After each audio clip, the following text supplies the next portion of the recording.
পৃথিবীর সমস্ত কিছু বাদ দিয়ে দিতাম, সমস্ত কিছু ত্যাগ করে আমি একটা ঘন্টা শুধু সৃষ্টিকর্তার কাছে চাইতাম যে আমাকে একটা ঘন্টা দিন, আমি একটু চাচুর সাথে কথা বলি, একটু পাশে বসেই সেই আগের মতো মাথায় হাত বুলিয়ে দিই, আরেকটা হাত জাপটে ধরে ওনার বুকের উপর রেখে আমি একটু একটা ঘন্টা ওনার সাথে কথা বলি। আমার কিচ্ছু চাই না জীবনে।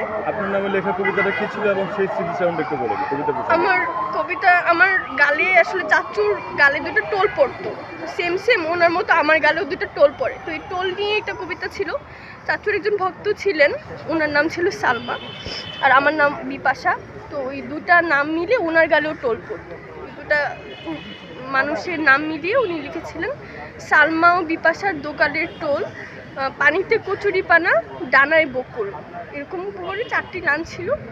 তো এই কবিতাটাই আমার নামে লিখেছিলেন, এটাই আমার জীবনের সবচেয়ে বড় পাওয়া।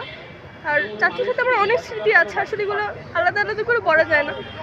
আমি যখন থেকে শুনেছি ঘটনাটা, আমার প্রত্যেকটা স্মৃতি যখন থেকে ওনার সাথে মানে কথা বলা, দেখা করা, সব কিছু স্মৃতি, আমার ফোনে কথা বলা, আমাদের ভিডিও কলে কথা হতো, তো সব মিলে আসলে মানে এটা আমি ভাবতে পারছি, আমি বিশ্বাসই করতে পারছি না যে আমার চাচু আর নেই এই পৃথিবীতে। আচ্ছা, আপনি ওনার সম্পর্কে কি হন? আপনাদের মধ্যে থাকি আপনি ওনার সম্পর্কে আমার আম্মু। আচ্ছা আপনার নাম এবং আপনার নাম বলেছে, আপনি ওনার কি হন আসলে, সম্পর্কে কি হন, এই কবির কি হন?